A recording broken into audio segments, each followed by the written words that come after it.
देशको सार्वजनिक ऋण बढिरहँदा वैदेशिक अनुदान भने प्रत्येक वर्ष घट्दै चालु आर्थिक वर्षमा लक्ष्यभन्दा निकै कम 13 अर्ब 88 करोड रुपियाँ मात्रै वैदेशिक अनुदान। 5 वर्ष कार्यकाल सकिने लाग्दा प्रदेश र सङ्घको विवाद झनझन चर्किन थाल्यो। आफ्नो अधिकार नखोज्न प्रदेश सरकारहरूको चेतावनी। अघिल्लो वर्ष बेमौसमी वर्षाका कारण धानबाली नष्ट भएपछि समस्यामा परेका पश्चिम तराईका किसानले अझै राहत पाउन सकेनन्। असारभित्र सबै किसानलाई राहत उपलब्ध गराउने सरकारको दाबी। रुस युक्रेन युद्धपछि भएको मूल्य वृद्धिका कारण विश्वमा 7 करोड नागरिक प्रत्यक्ष गरिबीमा धकेलिएको राष्ट्रसङ्घको भनाई। 9% नागरिक गरिबीको रेखामुनि। र टेनिस स्टार राफेल नाडालले स्वास्थ्यका कारण विम्बल्डन टेनिसको सेमिफाइनलका खेल गुमाउने। नमस्कार, कान्तिपुर डायरीका साथमा साथी रमेश र म अनिल। समाचार अब विस्तारमा। नेपालको सार्वजनिक ऋण वर्षेनी बढिरहँदा वैदेशिक अनुदान भने घट्दै गएको छ। अन्तर्राष्ट्रिय आर्थिक विकास सहायता परिचालनमा अनुदानको प्रतिबद्धता पनि कम हुँदै गएको छ। विदेशी दातृ निकायले प्रतिबद्धता जनाएको रकम समेत ल्याउन नसक्दा अनुदान घट्दै गएको हो।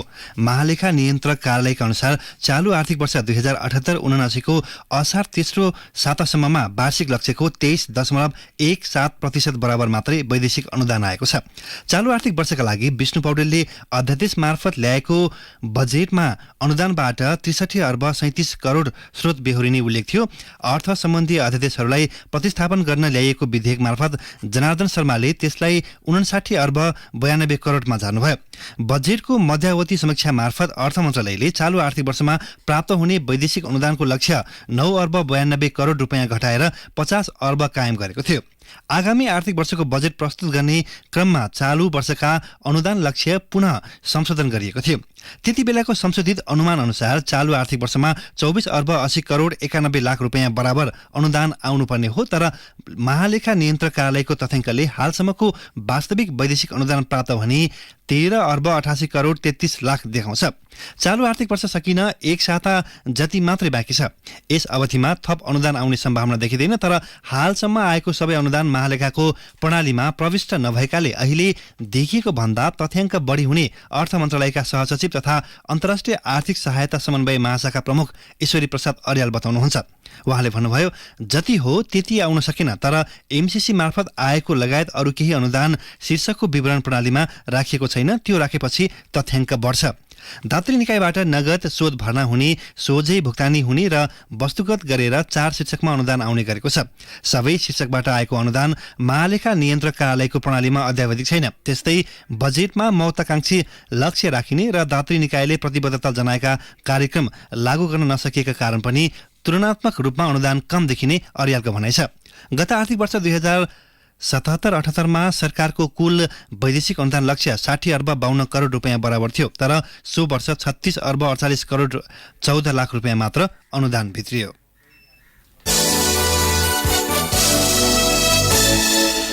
5 वर्ष अघि निर्वाचित प्रतिनिधि सभा र प्रदेश सभाको कार्यकाल सकिन लाग्दा सङ्घ र प्रदेशका अधिकार बाँडफाँडका विषयमा विवाद झनै चर्किन थालेको छ। पछिल्लो समय बागमती प्रदेश मार्फतका 3 जिल्ला काठमाडौँ, भक्तपुर र ललितपुरको समग्र शान्ति, सुरक्षा, अपराध अनुसन्धान र नियन्त्रणको अधिकार सङ्घ सरकार मार्फत ल्याउन कानून संशोधन प्रक्रिया अघि बढेपछि प्रदेश सरकारहरूले आपत्ति जनाएका छन्। प्रदेशको अधिकार कटौती हुने गरी संघीय कानून बने त्यसविरुद्ध संयुक्त आन्दोलन गर्ने चेतावनी समेत प्रदेश सरकारका मन्त्रीहरूले दिएका छन्। संघीय प्रशासनिक संरचना अनुसार उपत्यकाका 3 जिल्लालाई बागमती मातहत राख्ने गरी प्रतिनिधि सभाले नेपाल प्रहरी र प्रदेश प्रहरी कार्य सञ्चालन, सुपरिवेक्षण र समन्वय ऐन संशोधन गर्न लागेपछि कर्णाली बाहेक 6 वटा प्रदेश सरकारका आन्तरिक मामिला मन्त्रीले एकै स्वरमा असन्तुष्टि जनाएका छन्। संघीयता कार्यान्वयनमा सिंहदरबार इमान्दार नभएको उनीहरूको निष्कर्ष छ। संघीयता कार्यान्वयन, प्रहरी समायोजन एवं प्रशासनमा प्रदेशको खटनपटन हुनुपर्ने मध्य प्रदेश सरकारको मागमा यो पटक अरू 5 वटै प्रदेश सरकारले साथ दिएका छन्। प्रदेश 1, मध्य प्रदेश, बागमती, गण्डकी, लुम्बिनी र सुदूरपश्चिम प्रदेशका आन्तरिक मामिला मन्त्रीले हिजो 7 बुँदे जनकपुर घोषणापत्र जारी गर्दै प्रदेश सरकारका अधिकार नखोज्न सङ्घलाई चेतावनी दिएका छन्। उनीहरूले सङ्घ सरकार मार्फत राखिएका जिल्ला प्रशासन कार्यालय र प्रमुख जिल्लाधिकारी, जिल्ला सरकारी वकिलको कार्यालय र मुद्दाको अभियोजनमा काम प्रदेश सरकार मार्फत राख्न पनि माग गरेका छन्। यस्तै प्रदेशका प्रमुख सचिवलाई प्रदेश निजामती ऐन र नियमावली अनुसार खटनपटन गर्न पाउनुपर्ने माग पनि प्रदेश सरकारहरूले गरेका छन्। बागमती प्रदेशको अधिकार क्षेत्रभित्र रहेका उपत्यकाका 3 जिल्लाको प्रहरी खटनपटन प्रदेश सरकारकै अधीनमा राख्न पनि 6वटै प्रदेश सरकारले एकै स्वरमा माग गरेका छन्। संविधानको धारा 56 को दफा 3 अन्तर्गत अनुसूची 4 मा प्रदेशभित्रको शान्ति सुरक्षा जिम्मा प्रदेश सरकारको भनिएको छ। सोही प्रावधान अनुसार 2076 मई नेपाल प्रहरी र प्रदेश प्रहरी ऐन जारी भए पनि प्रहरी समायोजन नहुँदा यो कार्यान्वयनमा जान पाएको छैन।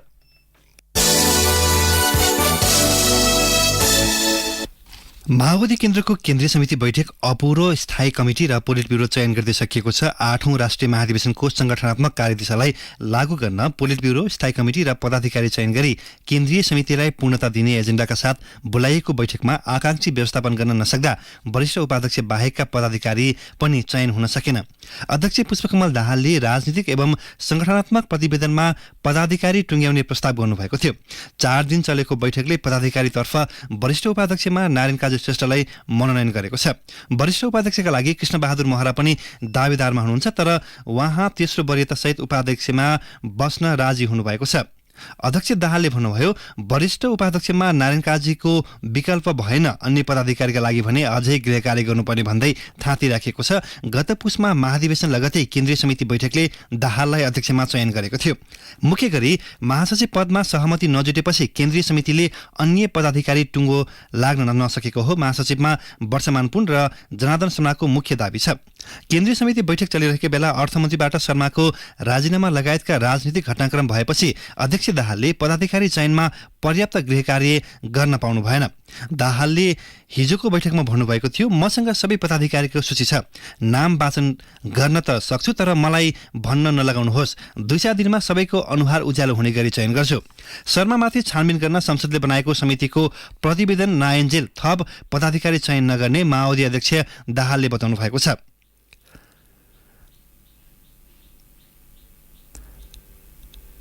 स्थायी कमिटी सदस्य हरिबोल गजुरेलले भन्नुभयो, अध्यक्षले गृह कार्य गर्न समय अभाव भयो। स्थायी कमिटी र पोलिट ब्युरो बनेकाले अब काम रोकिँदैन। 8-10 दिनभित्रै अध्यक्षले टुङ्ग्याउने भन्नुभएको छ। उहाँले थप भन्नुभयो,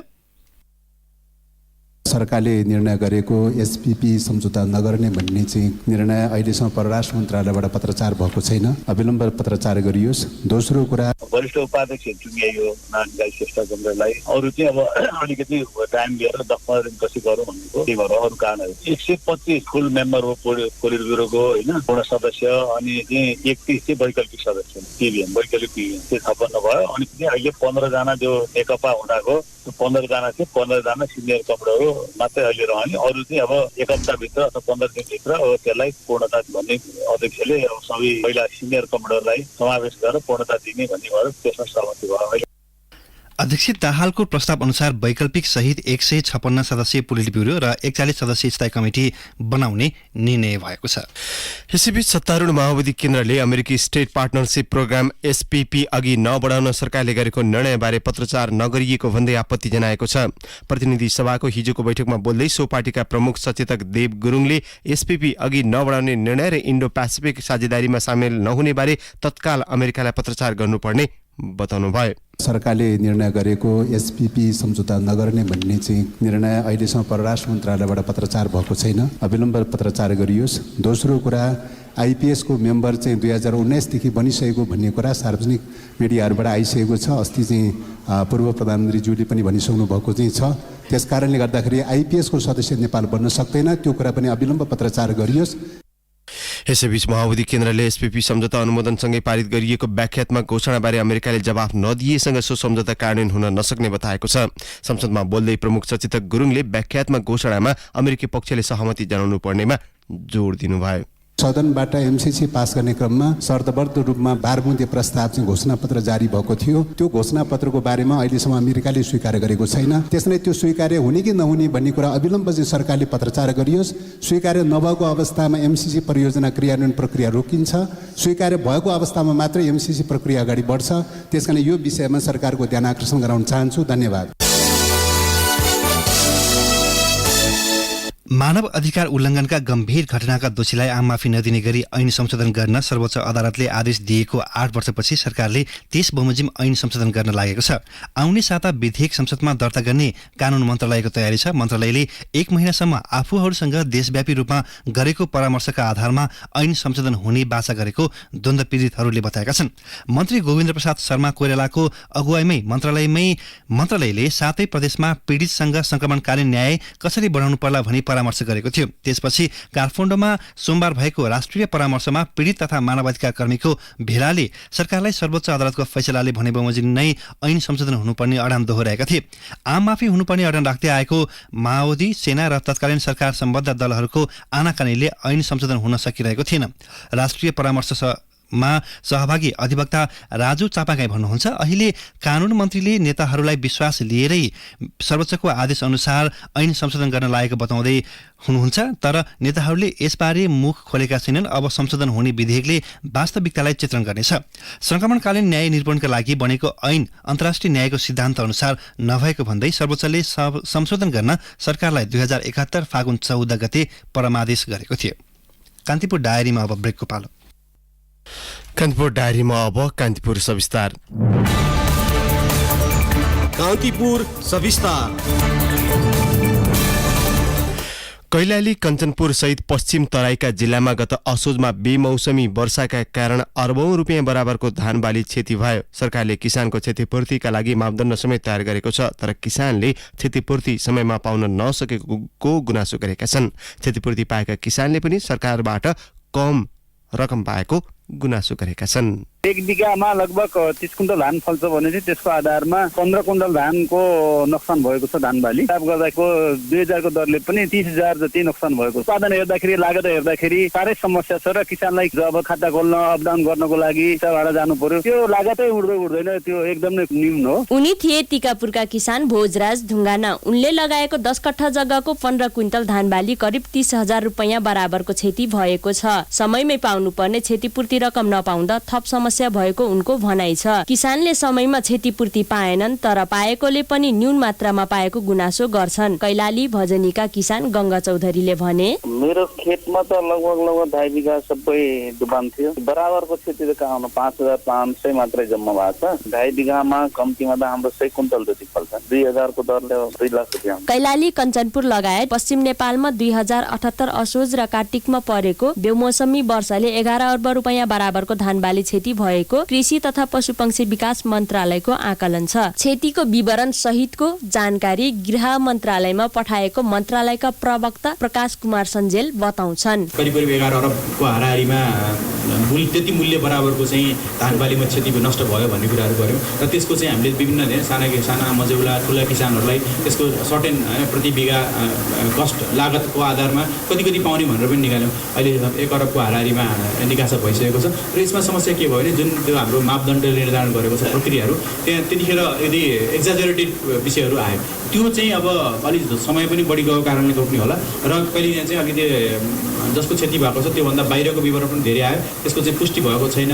नभएको कारणले गर्दाखेरि गृह मन्त्रालयबाट निकास जान सकेको छैन। सरकारले बेमौसमी वर्षाको कारणले धान बालीमा क्षति पुगेका किसानलाई राहत उपलब्ध गराउन मापदण्ड समेत बनाइसकेको छ, जसकारण धान बालीमा पूर्ण रूपमा क्षति पुगेका साना किसानलाई उत्पादन लागतको 65%, मध्यम किसानलाई उत्पादन लागतको 30%, ठूला किसानलाई उत्पादन लागतको 20% र आंशिक रूपमा क्षति पुगेका ठूला, मध्यम तथा साना किसानलाई उत्पादनको 20% राहत रकम प्रदान गर्ने उल्लेख छ। 10 कट्ठासम्म जमिन भएकोलाई साना किसान, 10 कट्ठा भन्दा बढी र 3 बिघासम्म जमिन भएका किसानलाई मध्यम किसान र 3 बिघा भन्दा बढी जमिन भएको किसानलाई ठूला किसान भनेर सो मापदण्डमा परिभाषित गरिएको छ। 11 अर्ब बराबरको क्षति भएको प्रारम्भिक अनुमान गरिए पनि छानबिनका क्रममा 6 अर्ब मात्रै क्षति भएको गृह मन्त्रालयको दाबी छ। तर अर्थ मन्त्रालयबाट किसानका लागि अहिलेसम्म 1 अर्ब मात्रै निकासी भएको गृह मन्त्रालयले बताएको छ। किसानलाई असार मसान्तसम्म भरपाई गर्ने तयारी भइरहेको गृह मन्त्रालय अन्तर्गत विपद तथा दण्ड व्यवस्थापन महाशाखाका सहसचिव प्रदीप कुमार कोइरालाले बताए। 6 अरब जति क्षतिपूर्ति आवश्यक पर्छ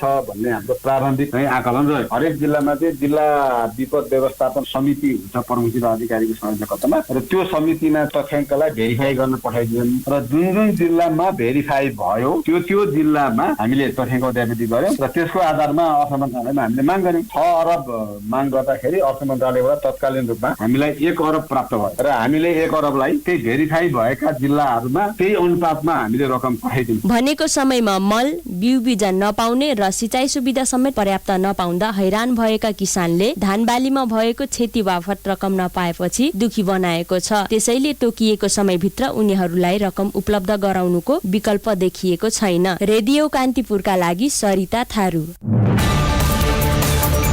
कान्तिपुर सविस्तार।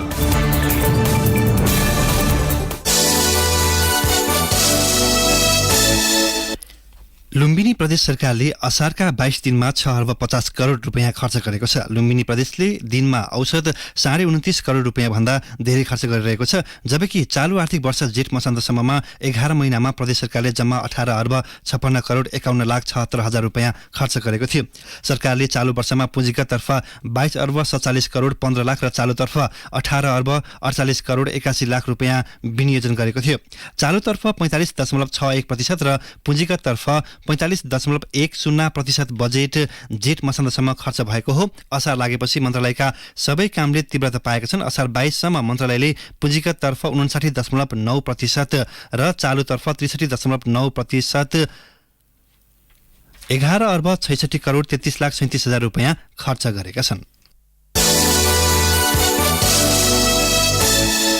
नेपालमा आम निर्वाचन अघि कम्युनिस्ट पार्टीहरू बीच गठबन्धनको चर्चा चलिरहेका बेला चिनिया कम्युनिस्ट पार्टी सीपीसीका नवनियुक्त विदेश विभाग प्रमुख लिउ जियान चाओ 4 दिने भ्रमणका लागि आइतबार काठमाडौँ आउँदै हुनुहुन्छ।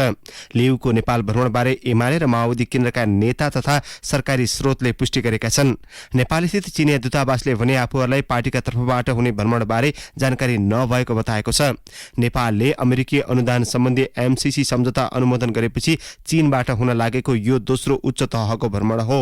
विभाग प्रमुख लिउ र उपप्रमुख चेन झोउले केही दिनअघि बेइजिङबाट एमाले माओवादी र कांग्रेसका नेताहरूसँग भर्चुअल गर्नुभएको थियो। लिउ नेतृत्वको चिनिया टोलीले असार 9 मा माओवादी केन्द्रका अध्यक्ष पुष्पकमल दाहाल र असार 10 मा एमाले अध्यक्ष केपी शर्मा ओलीसँग छुट्टा-छुट्टै भर्चुअल संवाद गरेको थियो।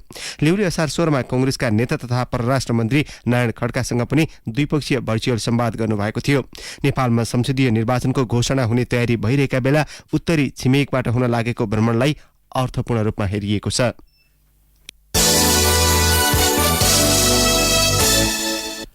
घर फिर्ती वा पुनर्बसोबासको विकल्प टुङ्गिएका बेला झापा र मोरङमा रहेका भुटानी शरणार्थीको गणना सुरु भएको छ।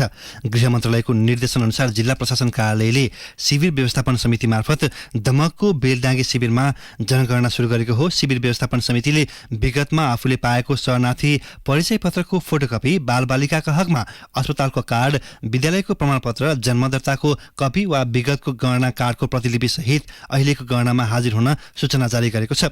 शिविरमै अल्झिएर बसेको 6,365 शरणार्थीको पुनः प्रमाणीकरणका लागि गणना सुरु गरिएको जिल्लास्थित शरणार्थी समन्वय इकाइका एक अधिकारीले जनाएका छन्। कान्तिपुर डायरीमा पुनः ब्रेकको पालो। कान्तिपुर डायरीमा अब आर्थिक प्रसङ्ग। नेपालमा जलविद्युतको प्रचुर सम्भावना तथा अवसर रहेकाले त्यसमा लगानी गर्न नेपालले भारतीय लगानीकर्तालाई आग्रह गरेको छ। दिल्ली स्थित नेपाली दूतावासले हिजो गरेको कार्यक्रममा राजदूत शंकर प्रसाद शर्माले विश्व ब्याङ्कको अध्ययनले नेपालले 35,000 देखि 40,000 मेगावाटसम्म बिजुली निर्यात गर्न सक्ने सम्भावना देखाएको उल्लेख गर्नुभयो।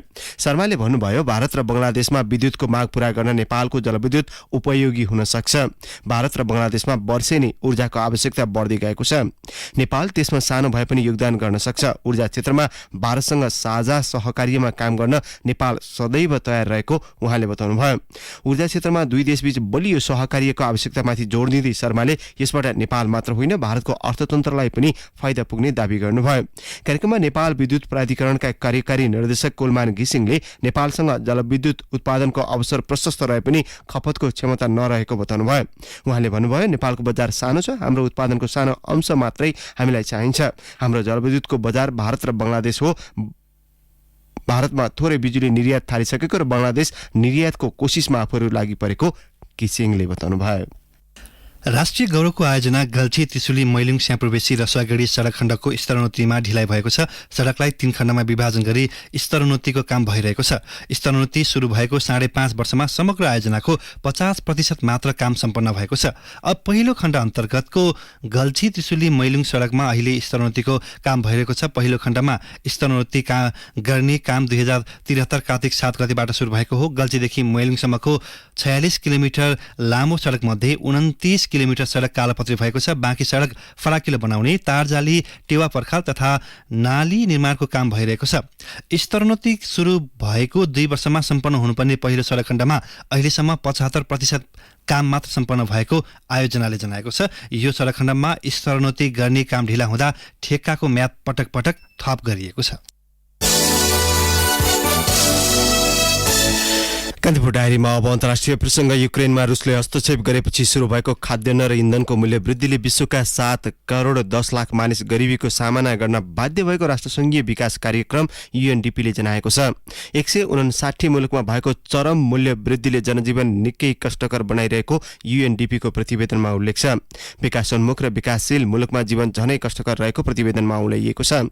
5 करोड 16 लाख मानिस युद्धको पहिलो 3 महिनामा नै गरिबीको रेखामुनि धकेलिएका थिए। उनीहरू दिनको 200 रुपियाँ भन्दा कममा गुजारा गर्न बाध्य भएको UNDP को प्रतिवेदनमा उल्लेख छ। रुस युक्रेन युद्धको पछिल्लो सङ्कटले विश्वको कुल जनसङ्ख्याको 9% थप गरिबीको रेखामुनि धकेलेको छ। युक्रेन सङ्कटपछि विश्व खाद्य बजारमा गहुँ, मकै र सूर्यमुखी तेलको बजार बढी प्रभावित भएको छ। अब खेल प्रसङ्ग। टेनिस स्टार राफेल नाडालले स्वास्थ्यका कारण विम्बल्डन टेनिसको सेमिफाइनल नखेल्ने भएका छन्। 36 वर्षीय स्पेनिस स्टारले खराब स्वास्थ्य अवस्थाका बावजुद क्वार्टर फाइनलमा जित निकालेका थिए। सेमिफाइनलमा नाडालका प्रतिस्पर्धी निक किर्गियोस सिधै फाइनलमा पुगेका छन्। उनले नोभाक जोकोभिच र क्यामरुन नोरीबीचको खेलको विजेतासँग फाइनल खेल्नेछन्। पेटको मांसपेशी च्यातिएका कारण उनले आगामी 2 प्रतियोगिता खेल्न असमर्थ हुने नाडालले पुष्टि गरेका छन्। 22 ग्रान्ड स्लाम उपाधि विजेता नाडालले यस वर्ष अस्ट्रेलियन ओपन र फ्रेन्च ओपनको उपाधि जितिसकेका छन्। अब मौसम सम्बन्धी जानकारी। मुलुकभर सामान्य बदली रही केही स्थानमा मध्यम वर्षाको सम्भावना रहेको जल तथा मौसम विज्ञान विभागले जनाएको छ। केही बेर अघि 19 डिग्री सेल्सियस मापन गरिएको काठमाडौँ उपत्यकाको अधिकतम तापक्रम आज 29 डिग्री सेल्सियससम्म पुग्न सक्ने विभागको अनुमान छ। सूर्योदय बिहान 5:15 भयो भने सूर्यास्त भरे साँझ 7:03 हुनेछ। हवस् त नै प्रसङ्गसहित कान्तिपुर डायरीको यो बुलेटिन अहिलेलाई यहीँ सकिन्छ। साथी रमेश र म अनिल बिदा माग्छौँ। नमस्कार।